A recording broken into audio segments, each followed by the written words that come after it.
Queridos amigos, bom dia, que Jesus nos abençoe.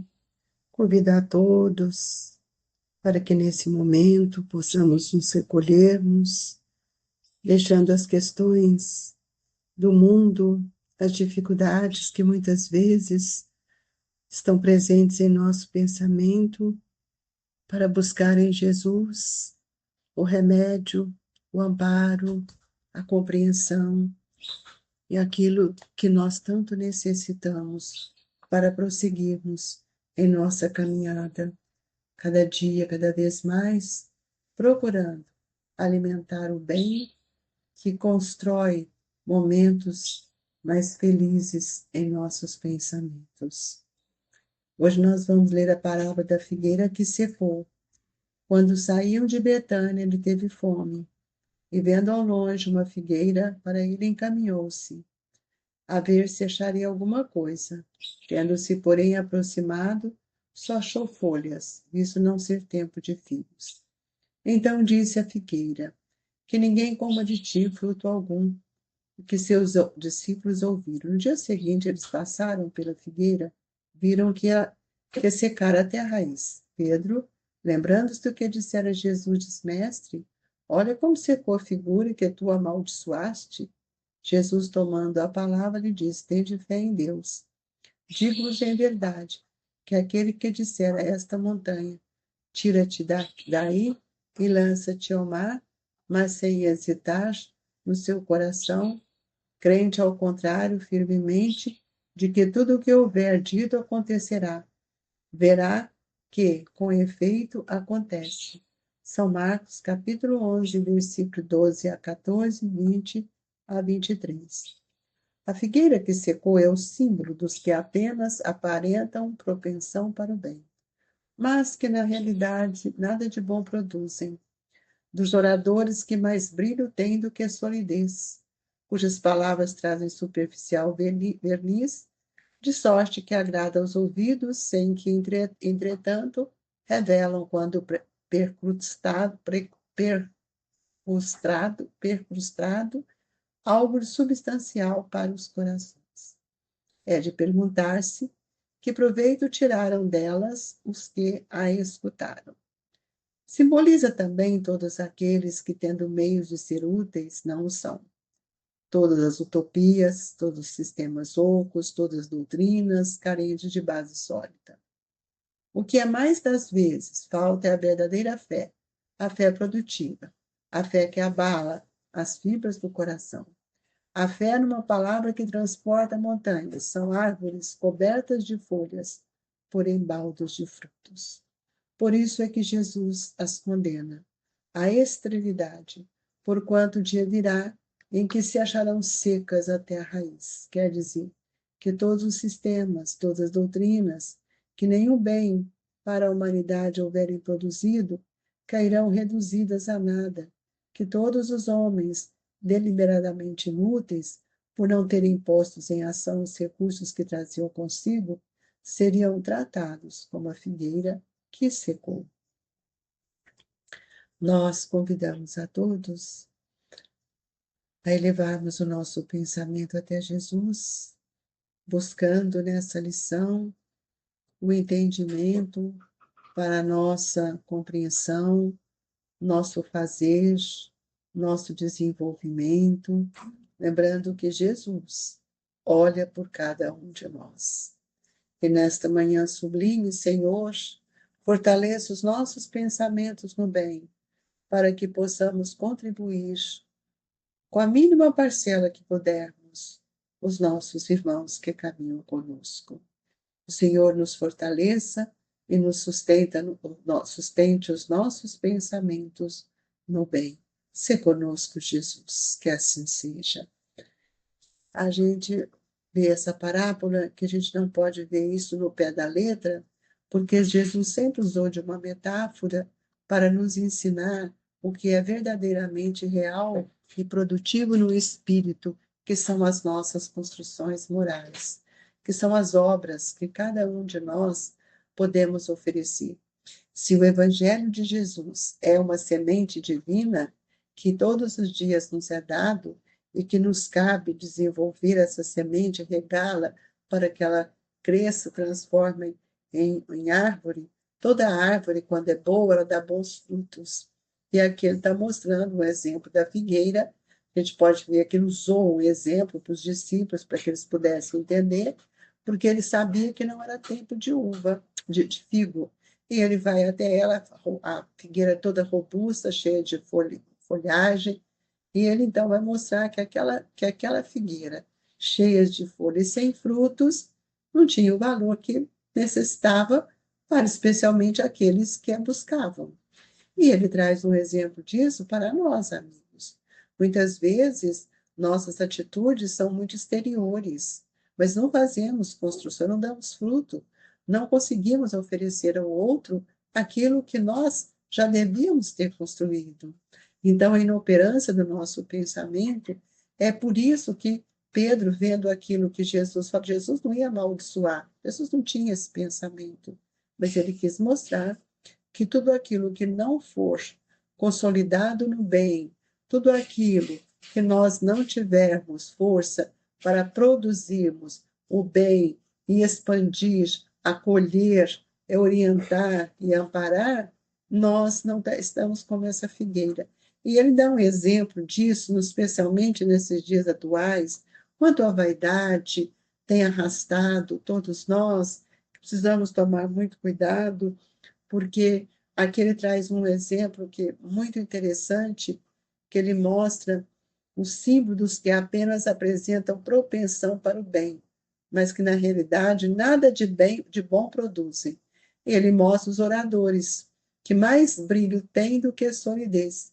Nós ficamos encantados com determinadas palestras, com determinadas falas, e muitas vezes não olhamos o viés da intenção do espírito, que não, a não ser quando nós somos capazes de perceber e orarmos até por este nosso irmão, porque muitas vezes as palavras elas chegam até o nosso ouvido e nos agrada, achamos maravilhoso, mas o que que ela removeu em mim? O que que ela me levou a refletir? O que que eu senti ao ouvir aquele ensinamento? De que forma a reflexão mudou o meu pensamento, a minha forma de olhar? Então, ele é muito claro nessa mensagem que Kardec nos traz, é muito clara isso, Kardec firma isso para nós, que simboliza também todos aqueles que, tendo meios de ser úteis, não são. Então, o nosso evangelho, a nossa fala, o nosso estudo precisa ter uma finalidade útil para penetrar, para fortalecer os nossos irmãos de caminhada, que muitas vezes vivem ligados àquilo que o evangelho nos mostra, sistemas ocos, religiões que não te explicam, religiões que não mostram a consequência dos nossos atos, religião que muitas vezes não me faz pensar na minha construção. Quando o Tiago fala que a fé sem obra nada valia. Então, muitas vezes eu vou à casa espírita, fico encantado com as palavras, com os estudos, a eminência do orador, mas não me leva a refletir nas minhas dores, não me leva a refletir nos meus compromissos, no meu planejamento reencarnatório, não me convida a perceber o que vim fazer. Então, nós precisamos tomar muito cuidado, especialmente nesta hora em que a vaidade ela sobe e de uma forma tão forte que nós não percebemos. E que frutos? Que obra eu tenho? Porque com palavras eu não construo obras. A obra vem do esforço de cada um. E a obra ela é íntima, é aquilo que faço para auxiliar o Cristo a semear, a levar os frutos do trabalho, a entender como eu vou consolar um irmão em dor, e não é com indicações de caminho, é com uma argumentação segura, não é com o que eu acho, porque eu não acho nada e nem posso achar, mas é aquilo que a doutrina espírita nos explica. E é por isso que nós precisamos ter um conhecimento mais reflexivo. E aqui ele nos mostra uma situação que nós precisamos ver, que Jesus, que o Kardec coloca isso. Por isso é que Jesus as condena à esterilidade, porquanto dia virá em que se acharão secas até a raiz. Quer dizer que todos os sistemas ocos, todas as doutrinas, que nenhum bem para a humanidade produzem, cairão, reduzirão a nada. Então, hoje nós estamos vendo tantas situações que, às vezes, nós precisamos pensar, nós gostamos dos fenômenos, gostamos das coisas exteriores, mas não levamos isso para remover o sol dos nossos corações. E hoje nós temos outra proposta que Kardec nos traz nessa mensagem, que gostaria de falar, e por isso que não li, mas refletir. Os médios são os intérpretes dos espíritos, mas precisa saber qual é o espírito. Qual é o espírito? Nem todos os espíritos que dizem Senhor, Senhor, são espíritos que transmitem a voz do Cristo. São os falsos profetas. Então, nós precisamos entender que nós estamos numa hora de refletir. E a reflexão não é pergunta e nem resposta. É aquilo que eu pergunto ao Dulce. É uma pergunta que sai do meu pensamento e vai diretamente ligado à inteligência, à razão, para que a consciência possa me acessar, ser acessada com os códigos divinos. Será que posso? Será que devo? Porque onde eu estiver, as decisões são do espírito. A doutrina espírita não tem opinião para me dar. Se eu devo ou não devo fazer. A doutrina espírita, ela me esclarece. As leis de Deus que estão na minha consciência é que vão mostrar o que posso e o que não posso. Então, nos tempos atuais, Kardec nos diz a renovação social cabe uma missão especialíssima. São árvores destinadas a fornecer alimento espiritual aos seus irmãos. Nós precisamos oferecer esse alimento à dor dos nossos irmãos. E hoje a humanidade está doente. A maior doença hoje é a mental, gerada pela insegurança, pela ignorância, pelo desconhecimento das oportunidades que Deus nos deu para que a gente pudesse cultivar essa semente do amor, da verdade e fazê-la crescer dentro de nós. E é por isso que a caridade, ela é um degrau que nos promove, porque nela está presente tanto a fé quanto a esperança. E nós, muitas vezes, estamos de olhos fechados, vivendo esse modismo. E hoje, com as redes sociais, nós precisamos ter muito cuidado, amigos, porque não tem censura, não tem censura moral, e nós, muitas vezes, nos iludimos. E hoje nós vamos ver que esse tempo de renovação social é um tempo de renovação moral também. Estamos numa missão muito importante. E vou dizer-lhes com toda segurança, talvez essa seja a reencarnação mais importante, porque nós estamos compreendendo o valor do tempo, o tempo que estamos vivendo. Hoje eu estou vivendo uma nova oportunidade e eu preciso saber qual é o espaço desse tempo. E nós precisamos nos alimentarmos de abundância deste Evangelho. A doutrina espírita tem abundância para nos oferecer, mas nós só lendo, nós não vamos conseguir mudar a mentalidade de uma sociedade que vive tão distante das leis de Deus, porque ela vive a moral social, a moral dos homens. Nós não estamos vivendo a moral consciencial. Por isso que muitas vezes encantamos com determinados irmãos e são só proselitismo, só vaidade. Onde estão os frutos? Onde está o sacrifício, a renúncia, a dedicação? Que obra eu tenho construído no meu coração? E o maior canteiro desta obra se efetiva na minha família, onde ali eu sou convidada a dar frutos do meu trabalho, a dar o exemplo, a dar a mão, a alimentar estes espíritos que estão conosco. E o que nós temos visto a ausência de tempo, porque o nosso tempo não é visto como um talento, o nosso tempo é visto como um cronômetro do relógio, e por isso nós estamos todo dia repetindo: o tempo está correndo. O tempo, o relógio é o mesmo de todos os tempos. Nosso pensamento é que está no ritmo diferente. Então, nós precisamos ver qual é o papel do médium, o papel da mediunidade de hoje, porque a mediunidade é uma faculdade que educa o meu pensamento, educa os meus sentimentos.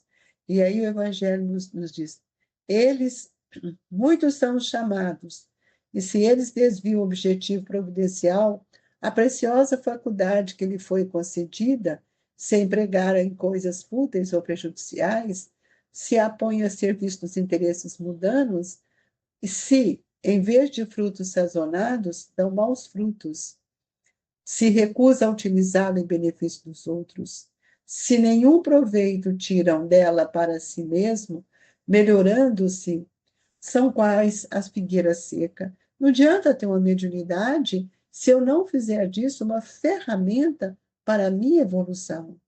E aí Kardec termina: Deus lhe retirará um dom que se tornou inútil neles, a semente que não sabem fazer que frutifique, e consentirá que se tornem presas a dos espíritos maus. Amigos, reflitamos em nós, reflitamos no nosso interior, o que temos semeado, o que temos cultivado, o que temos oferecido para o outro. E que nesta manhã, nesse período sublime de reflexão, reflitamos na bênção que recebemos todo dia, não só do Evangelho, da presença desses Espíritos, mas também com o passe, com a fluidificação das águas. Reflitamos em tudo isso que temos rogado, tudo isso que temos pedido, e que nesta hora sejamos verdadeiros, pedindo a Jesus que envie para junto de nós os Espíritos que nos auxiliaram a nossa reencarnação, para que eles possam florescer em nós a esperança, frutificar a fé e que possamos estar sempre com os braços amigos estendidos para acolher a dor do nosso irmão. Fluidifique as nossas águas, magnetizando-a com o amor de todos eles. E assim, Jesus, que aquilo que estamos rogando com tanto fervor, suplicando para nós mesmos, também pedimos para os familiares, para aqueles que ainda não desenvolveram a fé, como já compreendemos. Que o Senhor nos ampare, nos abençoe e nos sustente hoje, agora e sempre, que assim seja.